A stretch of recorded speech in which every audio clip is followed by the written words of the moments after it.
Hello students, कैसे हैं आप लोग। मैथ्स कोच यूट्यूब चैनल पर आप सभी का स्वागत है और अपना चलाता forces and Newton's laws motion. इसके 3 वीडियो दोस्तों यूट्यूब चैनल पर अपलोड हो चुके हैं। फर्स्ट लेक्चर में आपको बताया था कि फोर्स क्या होता है, फोर्स की टेंडेंसी क्या होती है।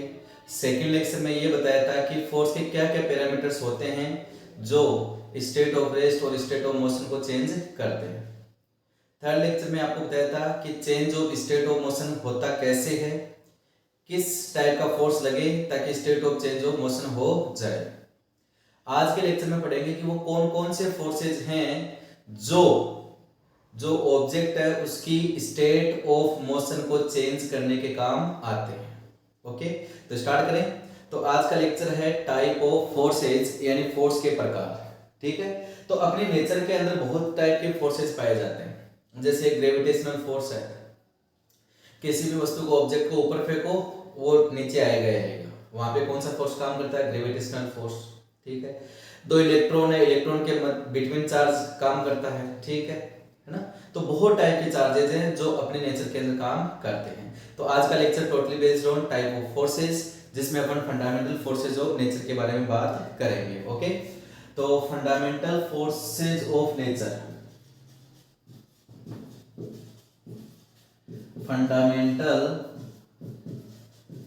फोर्सेज ऑफ नेचर, प्रकृति के मूलभूत जो बल है वो कौन कौन से हैं।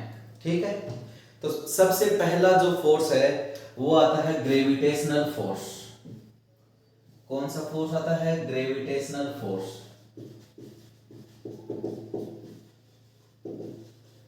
Gravitational force. ठीक है, नेक्स्ट जो फोर्स है वो आता है इलेक्ट्रोमैग्नेटिक फोर्स।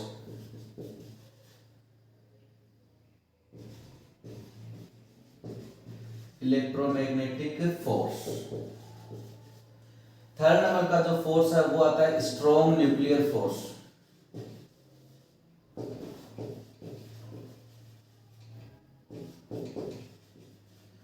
और फोर्थ वन होता है वीक न्यूक्लियर फोर्स।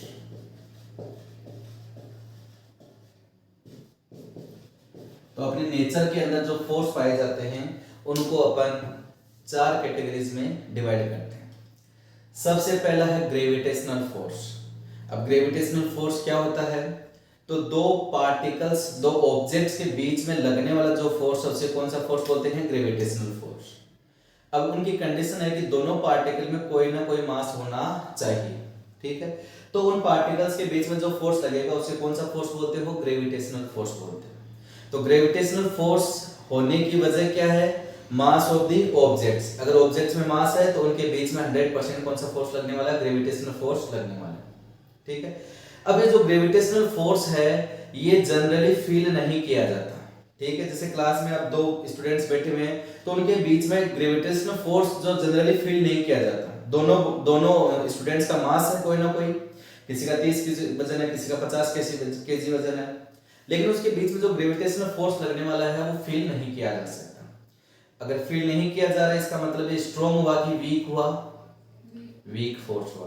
तो ग्रेविटेशनल फोर्स कौन सा फोर्स है, वीक फोर्स है। नेचर के अंदर जितने भी फोर्सेस मिलेंगे उनमें सबसे वीक फोर्स कौन सा है, ग्रेविटेशनल फोर्स है। ग्रेविटेशनल फोर्स के लगने की वजह क्या है, मास ऑफ दी बॉडीज। अगर बॉडी में मास है तो उसकी वजह से उनके बीच में एक अट्रैक्शन फोर्स लगेगा, वो कौन सा फोर्स होगा, ग्रेविटेशनल फोर्स। ये हमेशा कौन सा फोर्स होता है, अट्रैक्टिव फोर्स होता है। ग्रेविटेशनल फोर्स जो है वो हमेशा कौन सा फोर्स होगा, अट्रैक्टिव फोर्स होगा। ठीक है, और इस फोर्स को 11th क्लास में आपको पूरा पढ़ना है।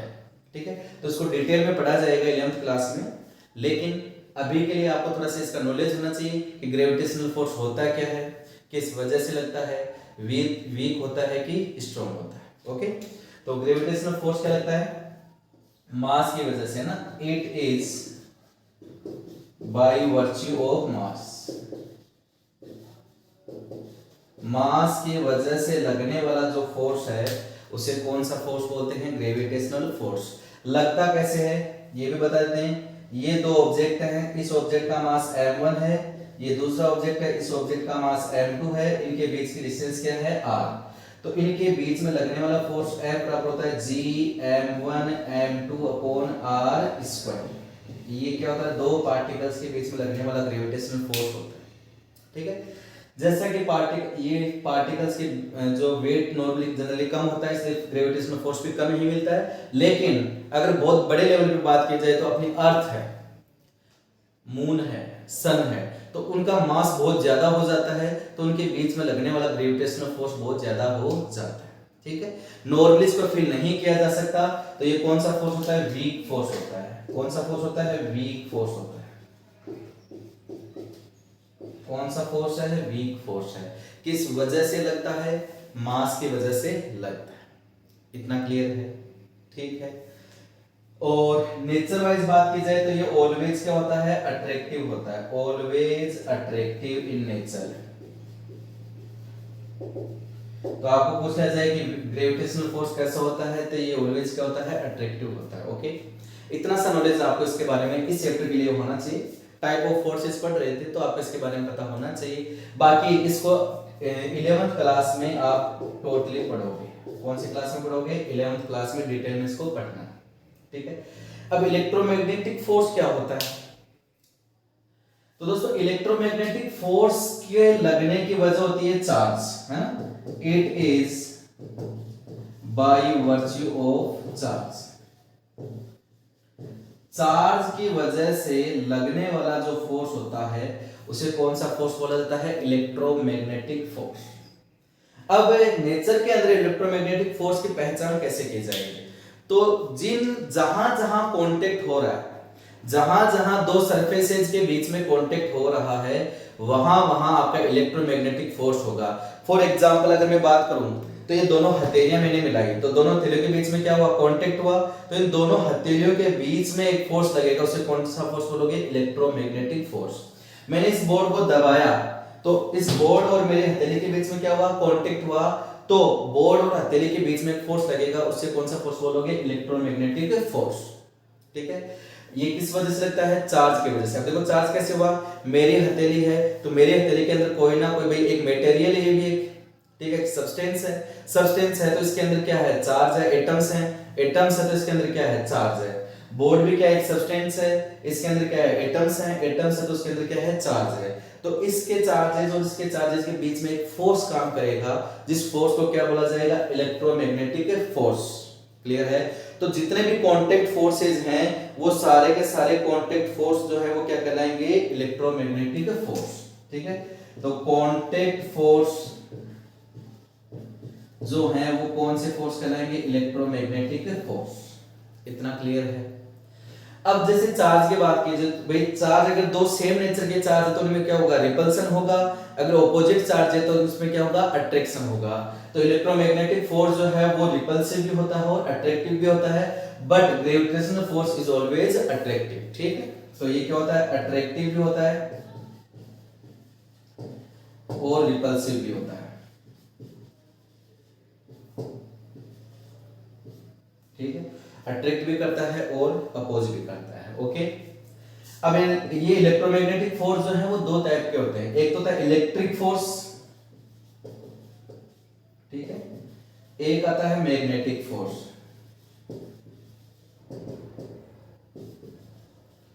इलेक्ट्रिक फोर्स और मैग्नेटिक फोर्स को आप 12th क्लास के अंदर स्टडी करोगे पूरा डिटेल में, तो इनके बारे में ज्यादा डिस्कस नहीं करते। इसके अलावा भी कुछ कांटेक्ट फोर्सेस हैं जो काम में आते हैं। एक होता है नॉर्मल फोर्स।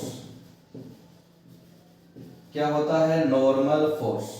ठीक है, नॉर्मल फोर्स क्या होता है, जैसे ये मेरे हथेली पे पड़ा है तो ये मेरी हथेली पे ये मार्कर क्या लगा रहा है, एक फोर्स लगा रहा है नीचे की तरफ, तो उसको बैलेंस करने के लिए मेरी हथेली पे इसके ऊपर की तरफ क्या लगा रही है, एक फोर्स लगा रही है। इसे क्या सा फोर्स बोलते हैं, नॉर्मल फोर्स। ये नॉर्मल फोर्स जो है हमेशा क्या लगता है, सरफेस के परपेंडिकुलर। जो कॉमन सरफेस है, जो कांटेक्ट सरफेस, उसके हमेशा क्या लगता है, परपेंडिकुलर। इस चैप्टर में नॉर्मल फोर्स को अपन अच्छे से स्टडी करने वाले हैं, बट अभी के लिए आपको इतना पता होना चाहिए कि नॉर्मल फोर्स किस प्रकार का है, एक इलेक्ट्रोमैग्नेटिक फोर्स है। क्यों है, क्योंकि नॉर्मल फोर्स लगने के लिए कांटेक्ट होना जरूरी है, मार्कर का और मेरी हथेली का कांटेक्ट होना क्या है, जरूरी। इस वजह से ये नॉर्मल फोर्स कौन सा है, इलेक्ट्रोमैग्नेटिक फोर्स। ठीक है। फिर आपने देखा होगा कि एक स्ट्रिंग है, अगर मैं स्ट्रिंग की बात करूं, एक धागे से इस मार्कर को लटका दिया जाए तो इस मार्कर नीचे लटकेगा तो उसके धागा जो है इसको क्या करेगा, ऊपर खींचने की कोशिश करेगा, तो धागे में जो टेंशन आएगा उस टेंशन को भी क्या बोलोगे, इलेक्ट्रोमैग्नेटिक फोर्स। वो टेंशन क्यों आया, ये इसका और धागे का क्या हुआ, कांटेक्ट हुआ, इस वजह से इलेक्ट्रोमैग्नेटिक फोर्स हुआ। ठीक है, तो एक टेंशन फोर्स जो है, टेंशन फोर्स जो है वो भी आपका दोस्तों कौन सा होता है, इलेक्ट्रोमैग्नेटिक फोर्स होता है। फिर आपने देखा होगा एक स्प्रिंग आती है बॉल पॉइंट पेन के अंदर, देखा होगा आपने नॉर्मल जो आजकल तो नहीं आते, पुराने जमाने में आते थे, एक ऐसे ना खटके वाला पेन आता था, देखा होगा। ठीक है, उसमें एक स्प्रिंग आती थी, तो उसको आप देखो दबाते हो तो एक फोर्स फील होता था आपको। ठीक है, उसको जैसे छोड़ते थे वो एक ऊपर धक्का लगाता था, तो वो फोर्स कौन सा फोर्स कहलाता है, स्प्रिंग फोर्स कहलाता है। नॉर्मली आपने देखा होगा कि बाइक के जो शॉक एब्जॉर्बर होते हैं, शॉकर जिसको बोलते हैं, शॉक एब्जॉर्बर्स जो होते हैं, उसमें भी नॉर्मली क्या लगी रहती है, स्प्रिंग लगी रहती है। तो वो हाँ भी जो फोर्स लगेगा उसे कौन सा बोलोगे, स्प्रिंग फोर्स लगेगा। और स्प्रिंग फोर्स भी तभी आएगा जब क्या होगा, कांटेक्ट होगा। कांटेक्ट कैसे होगा, जैसे ये कोई स्प्रिंग है, इसको मैं दबाऊंगा तो स्प्रिंग मेरी हथेली पे ऊपर की तरफ एक फोर्स लगाएगी, तो वो फोर्स क्यों लगाया, उसको मैंने थोड़ा सा क्या किया, प्रेस किया, दबाया, और दबाने के लिए मेरे को क्या करना पड़ेगा, कांटेक्ट करना पड़ेगा। That why spring force is always contact force. ठीक है, और कांटेक्ट फोर्स है, इसी वजह से कौन सा है, इलेक्ट्रोमैग्नेटिक फोर्स है। ऐसे स्प्रिंग को दबाने के बजाय आप खींचोगे तो स्प्रिंग आपको अपनी तरफ खींचने की कोशिश करेगी, तब भी क्या लगेगा आपका, इलेक्ट्रोमैग्नेटिक फोर्स। तो स्प्रिंग फोर्स जो है वो भी कौन सा फोर्स है, इलेक्ट्रोमैग्नेटिक फोर्स। ठीक है, तो नॉर्मल फोर्स, टेंशन फोर्स और स्प्रिंग फोर्स, ये कौन से हैं, इलेक्ट्रोमैग्नेटिक फोर्स। और देखा होगा जैसे ये आप फ्लोर पे हो, चलने की कोशिश करते हो, तो आपका पैर और फ्लोर के बीच में एक फोर्स लगेगा, फ्रिक्शन की वजह से ना। जैसे मैंने इसको धकेलने की कोशिश की तो इस पे और इस हथेली पे एक फोर्स लगेगा जो इसकी मोशन को अपोज करेगा, इसको चलने से रोकने की कोशिश करेगा, उसे बोलते हैं फ्रिक्शनल फोर्स। क्या बोलते हैं, फ्रिक्शनल फोर्स। और फ्रिक्शन भी कब हुआ, जब दोनों में क्या हुआ, कांटेक्ट हुआ। तो फ्रिक्शन में भी क्या होता है, कांटेक्ट, और कांटेक्ट होता है तो कौन सा फोर्स होता है, इलेक्ट्रोमैग्नेटिक फोर्स। तो यहां से आपको ये भी पता रखना चाहिए कि फ्रिक्शनल फोर्स या फ्रिक्शन फोर्स जो है वो भी कौन सा है, इलेक्ट्रोमैग्नेटिक फोर्स है। इतना क्लियर हुआ। तो इलेक्ट्रोमैग्नेटिक फोर्स कौन कौन से हैं, इलेक्ट्रिक फोर्स होता है, मैग्नेटिक फोर्स होता है, इनको आप 12th क्लास में डिटेल में स्टडी करोगे। यहां इस चैप्टर के अंदर अपन नॉर्मल फोर्स को देखेंगे, टेंसिल फोर्स के बारे में जानेंगे, स्प्रिंग फोर्स के बारे में जानेंगे, और फ्रिक्शन फोर्स के बारे में जानेंगे। ये फोर्स भी इस वजह से लगते हैं क्योंकि दो ऑब्जेक्ट्स के बीच में क्या होता है, कांटेक्ट, और कांटेक्ट होता है तो उनकी कॉमन सरफेसेस के परपेंडिकुलर एक फोर्स लगता है, उसको नॉर्मल फोर्स बोलते हैं। एक स्ट्रिंग के अंदर टेंशन आ जाती है उसे टेंशन फोर्स बोलते हैं, स्प्रिंग में फोर्स लगता है और फ्रिक्शन के कारण फोर्स लगता है। ये अपन पढ़ेंगे इसी क्लास के अंदर, मतलब इसी टॉपिक के अंदर। इतना क्लियर है। उसके बाद आता है स्ट्रॉन्ग न्यूक्लियर फोर्स। अब देखो न्यूक्लियर फोर्स स्ट्रॉन्ग होता है, न्यूक्लियर फोर्स स्ट्रॉन्ग इसलिए होता है क्योंकि न्यूक्लियस की स्टेबिलिटी होनी चाहिए, और स्टेबिलिटी के लिए फोर्स जितना ज्यादा होगा न्यूक्लियस उतना ही क्या होगा, स्टेबल होगा। और अगर इस वर्ल्ड के अंदर स्टेबिलिटी चाहिए तो न्यूक्लियस की स्टेबिलिटी होना जरूरी है। अगर न्यूक्लियस की स्टेबिलिटी नहीं होगी तो जो इस वर्ल्ड में आपको दिख रहा है, ये यूनिवर्स जैसा दिख रहा है, वैसा फिर इसकी कल्पना नहीं की जा सकती। ठीक है, तो बहुत स्ट्रॉन्ग है, तभी ये जो न्यूक्लियस उसको बांधे रखता है। ठीक है, तो ये एक स्ट्रॉन्ग फोर्स है। ठीक है, तो ये न्यूक्लियस के बीच में लगेगा, न्यूक्लियस में लगेगा, और न्यूक्लियस में क्या होता है, प्रोटॉन होते हैं, इलेक्ट्रॉन होते हैं, न्यूट्रॉन होते हैं। ठीक है, तो प्रोटॉन प्रोटॉन के बीच में लगेगा, न्यूट्रॉन प्रोटॉन के बीच में लगेगा, और न्यूट्रॉन न्यूट्रॉन के बीच में लगेगा, तो उस फोर्स को कौन सा फोर्स बोलोगे, स्ट्रॉन्ग न्यूक्लियर फोर्स लगेगा। ठीक है, तो ये आपका किस में लगता है, न्यूक्लियस में लगता है। ठीक है, और स्टेबिलिटी का सबसे मेन कारण क्या है, ये स्ट्रॉन्ग न्यूक्लियर फोर्स है ना, स्टेबिलिटी ऑफ न्यूक्लियस।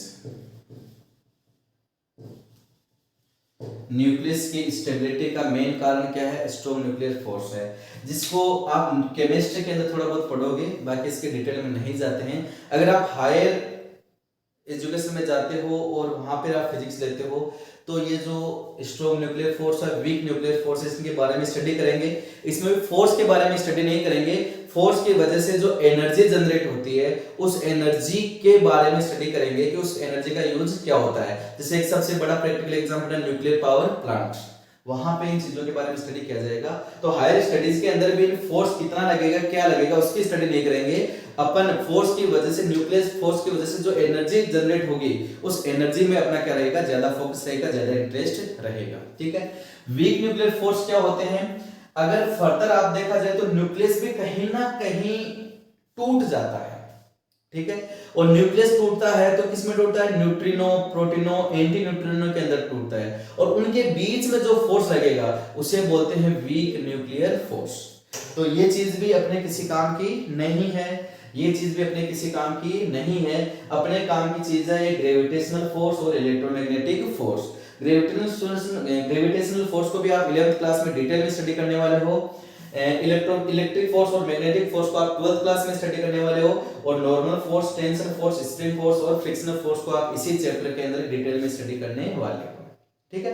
तो अब जितना ये देखा तो इसमें सबसे वीक कौन सा है, ग्रेविटेशनल फोर्स। कौन सा है, ग्रेविटेशनल फोर्स। और सबसे स्ट्रॉन्ग कौन है, स्ट्रॉन्ग न्यूक्लियर फोर्स। ठीक है। सबसे वीक कौन सा है, ग्रेविटेशनल फोर्स। फिर उसके बाद आता है वीक न्यूक्लियर फोर्स, उसके बाद आता है इलेक्ट्रोमैग्नेटिक फोर्स, और सबसे स्ट्रॉन्ग कौन सा आता है, स्ट्रॉन्ग न्यूक्लियर फोर्स। इतना क्लियर है मेरे ख्याल से, एक बार देख लीजिए। ठीक है। तो इनकी रिलेटिव स्ट्रेंथ भी अपन देख लेते हैं कि इनकी रिलेटिव स्ट्रेंथ कैसी होती है।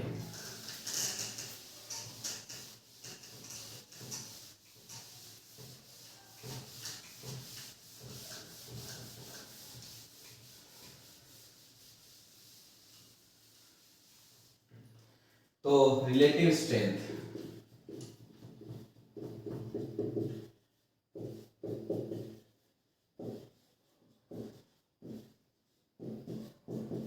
इन फोर्स की रिलेटिव स्ट्रेंथ क्या होती है। ठीक है। तो सबसे वीक जो फोर्स है वो होता है ग्रेविटेशनल फोर्स। Gravitational force. सबसे स्ट्रॉन्ग होता है स्ट्रॉन्ग न्यूक्लियर फोर्स।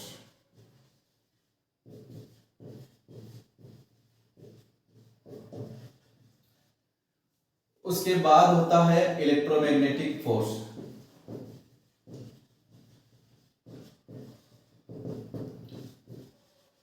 और दूसरे नंबर पे होता है वीक न्यूक्लियर फोर्स। ठीक है। ये सबसे कम स्ट्रेंथ, इससे ज्यादा इसकी, इससे ज्यादा इसकी, और इससे ज्यादा इसकी। अब दोस्तों एनालिसिस के लिए ग्रेविटेशनल फोर्स को आधार बनाया जाता है।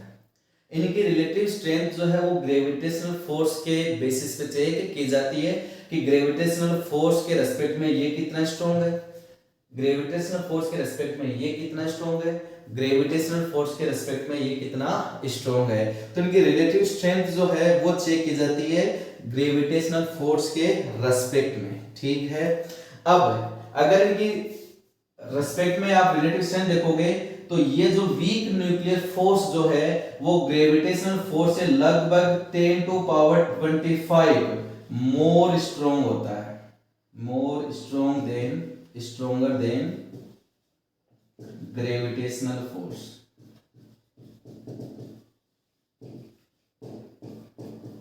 ग्रेविटेशनल फोर्स यानी वीक न्यूक्लियर फोर्स भी ग्रेविटेशनल फोर्स से कितना गुना स्ट्रॉन्ग होता है, 10 के घात 25। और 10 के घात 25 ना बहुत बड़ा नंबर है।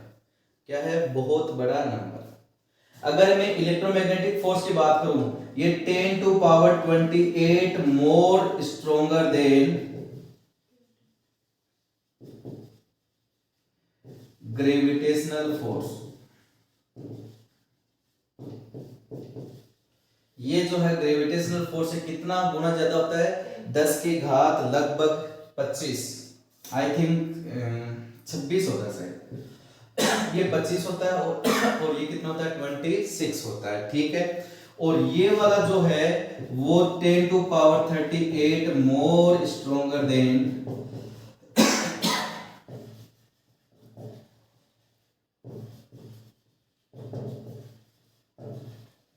Gravitational force. ठीक है, ये इनकी रिलेटिव स्ट्रेंथ है, इसको आपको याद रखने की जरूरत नहीं है। बट अगर आपको रेफरेंस के लिए कोई पूछ ले कि ये 4-5 फोर्स दे दीजिए और पूछे कि सबसे वीक फोर्स कौन सा है, तो दिमाग में आना चाहिए ग्रेविटेशनल फोर्स, और सबसे स्ट्रॉन्ग फोर्स कौन सा है, तो वो है स्ट्रॉन्ग न्यूक्लियर फोर्स। ठीक है, ये था आज का लेक्चर जिसमें अपन ने स्टडी किया था टाइप ऑफ फोर्सेज क्या है। इस चैप्टर के हिसाब से अपने को नॉर्मल फोर्स डिटेल में पढ़ना है, फ्रिक्शनल फोर्स पढ़ना है, स्प्रिंग फोर्स पढ़ना है, और टेंशन को डिटेल में स्टडी करना है। उनके फ्री बॉडी डायग्राम्स कैसे बनेंगे, उनके न्यूमेरिकल एनालिसिस कैसे करेंगे, जो इस चैप्टर में डिटेल में चलने वाले हैं। ठीक है, तो आई होप आज का लेक्चर आपको अच्छे से समझ में आया होगा। अगर वीडियो अच्छा लगा है तो लाइक कीजिए, शेयर कीजिए, कमेंट कीजिए, और जो स्टूडेंट्स आज नए जुड़े हैं वो चैनल को सब्सक्राइब करना ना भूलें।